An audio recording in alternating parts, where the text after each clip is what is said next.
Hello, this is Sebastian from socialanxietysolutions.com. I'm a social confidence coach and I help people with social anxiety feel calm, relaxed, and at ease in social situations. And this week I'm going to talk about why introverted people can be socially confident, at ease, comfortable, and all of that.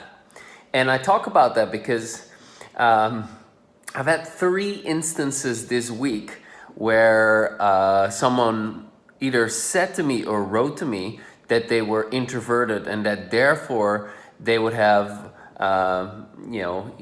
such a hard time being socially at ease. And it's a lot easier for extroverted people. Well, maybe. Maybe it's easier for extroverted people. I don't know. I happen to be extroverted, so I cannot really talk about what it is like as an introvert. But what I do know is that I have introverted friends who are perfectly at ease socially. And I also interviewed a colleague and a psychotherapist who've incorporated energy psychology into her practice on this exact topic. So introverts being socially confident. And as I was doing a little bit of research for this video, I was reading a fascinating article in Psychology Today called "The Majority of People Are Not Introverts or Extroverts." And the article goes on to explain that most people actually are ambiverts, the largest part of the population. So you have introverted tendencies as well as extroverted tendencies. And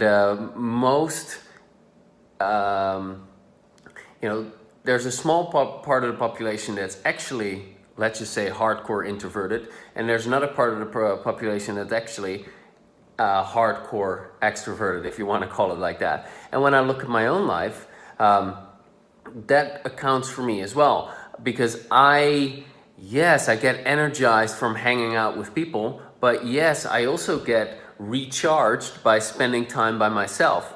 So it was, it's hard to really exactly pinpoint who it is that I am, however weird that sounds. But why I kind of bring up this article is because there's something interesting in there, and I'm going to read it to you. Okay, here we go. To be sure, diehard introverts and extroverts do exist, but they're exceptions, and they may be worse off for it. In fact, such extreme leanings could be the result of what psychologist Carl Dweck calls a fixed mindset. Over several decades, research by Dweck and others had differentiated between a growth mindset, believing you can cultivate your qualities and personality with effort, and a fixed mindset, the conviction that you have a set amount of intelligence or talent, a fixed personality, and an immutable character. A recent study positioned a fixed mindset as self as story, you believe you're a certain way. That's just how you are. It's the story you tell yourself about you. The study explained, as an example, that a person who conceptualizes themselves as introverted may have difficulty recognizing or remembering their own extroverted behavior, and they may avoid potentially stressful social situations and come to live in an increasingly insular world. Then the lady of the article continues saying, after taking some personality tests in college, I decided that I was introvert. But then I noticed that the more I saw myself as an introvert, the more introverted I became. At 18, I thought I was the life of the party. By 25, I had almost convinced myself that I was psychologically incapable of speaking in public. Self as story tendencies are associated with reduced well-being, particularly in those self as story tendencies are associated with reduced well-being, particularly if those self-conceptualizations are negative. Fixed mindsets are correlated with reduced performance, as well as a lower self-esteem, creativity, resilience, and self-awareness. And still worse is that these stories about ourselves aren't true. Now the article continues, but I read this particular part of the article to you because isn't it fascinating? So what she's saying, that's also been my experience in coaching. People have a particular idea about themselves. You know, I'm an introvert. And because you have that, you've labeled yourself as an introvert, you don't allow yourself psychologically to think beyond that. Oh, I can't do that. I can't be socially at ease because I'm an introvert. Oh, I can't speak my mind because I'm an introvert. You know, I can't just speak my thoughts out loud because that's not what introverted people do. You know, you've got a label on yourself and it's keeping you stuck. Not only that, I also find that people have a label of themselves of I am socially anxious. Okay, well guess what? Now you're going to be limited to that. So don't identify yourself with that. And also what I found happening is people have a particular life-changing experience. You know, maybe they get beat up or something, or maybe they get bullied, or maybe they get rejected harshly. And it happens, you know, maybe somewhere in puberty. And then they make up this image about themselves, who it is that they are. And 20 years later, they're on a subconscious level still connected to that particular identity, that particular self-image. It can be extremely and is extremely limiting. Luckily, you can tap and free yourself of that. But that's a different story. It's not exactly what this video is about. So what this video is about is you might be one of the extreme introverts. Who knows? More likely you're an ambivert. And potentially you're even an extrovert. I for a long time thought that, hey, maybe I'm an introvert because I'm avoiding so many social situations, you know, but by nature I'm such an extrovert. You know, you should see me in a social situation. I'm very there. I'm loud and obnoxious as I am now, you know.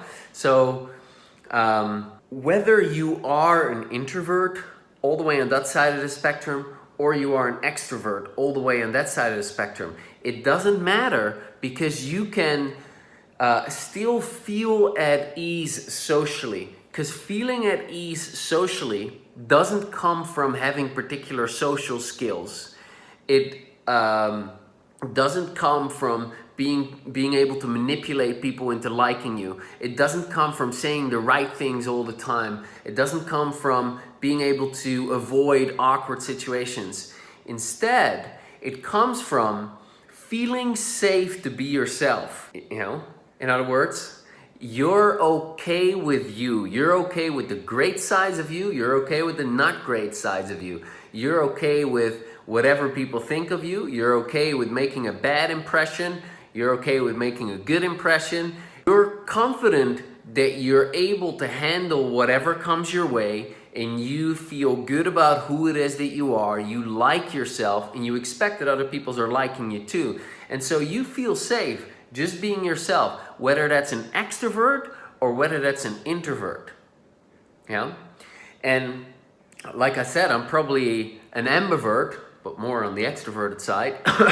And sometimes I have an off day, like anyone, and I'm not really, you know, maybe I just had a healing session or something, or maybe I had a long night out, or I slept wrong, or whatever the situation is. Maybe I have some trouble in my life or some drama, who knows, life happens, and I'm just not feeling very good, which happens. So then when I'm in a social situation, I might not have the energy to be extroverted. Fine, then I'll just hang along the side. And people might say, what's up with you? And I might tell them, yeah, I'm not having a great day. Move on. Or whatever, you know. I'm not always showing up as the extrovert.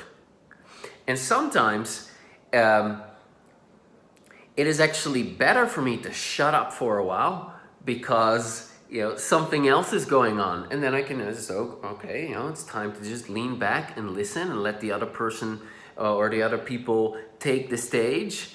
And, you know, all of that is just common sense, just normal, natural stuff that automatically happens when you're just natural, when you're just at ease, when you're just okay, when you feel, and all of that is the result of feeling safe to be yourself socially.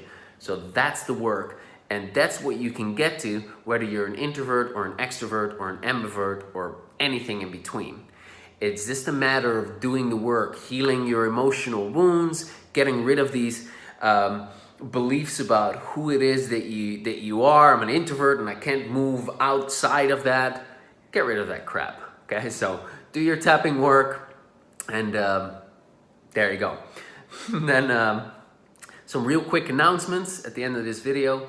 So I'm planning out the content for the whole coming year, and I've got some really new, awesome, exciting stuff coming up. So I'm excited to bring that out. I also just did another interview with someone who overcame her social anxiety through the community, social confidence community that I ran last year, and I might be running that somewhere this year once I actually find some time. So that's all happening. So exciting stuff. Thanks for watching this. If you have any insights that you can share that can help someone else, or if you have a particular question about this, leave it in the comments below and I will be there answering that. I get notifications and I answer most questions, I'd say. And if you want to check out the interview that I did with Ulrike, I think her last name is Weissenbacher. I'm sorry, Ulrike, if you're watching this. Anyway, she's an amazing lady. She's a psychotherapist, and she's trained in many different modalities. And I interviewed her on my podcast 51, on this particular topic. And it's called Socially Anxious Introverts versus Extroverts. And she there shares her insights between introverts and extroverts, and how introverted people can become socially confident too. And I think you might like that. So we will link that up below that video, below this video. If you want to subscribe, do that here. And have a great week, and I'll talk to you soon. Bye for now.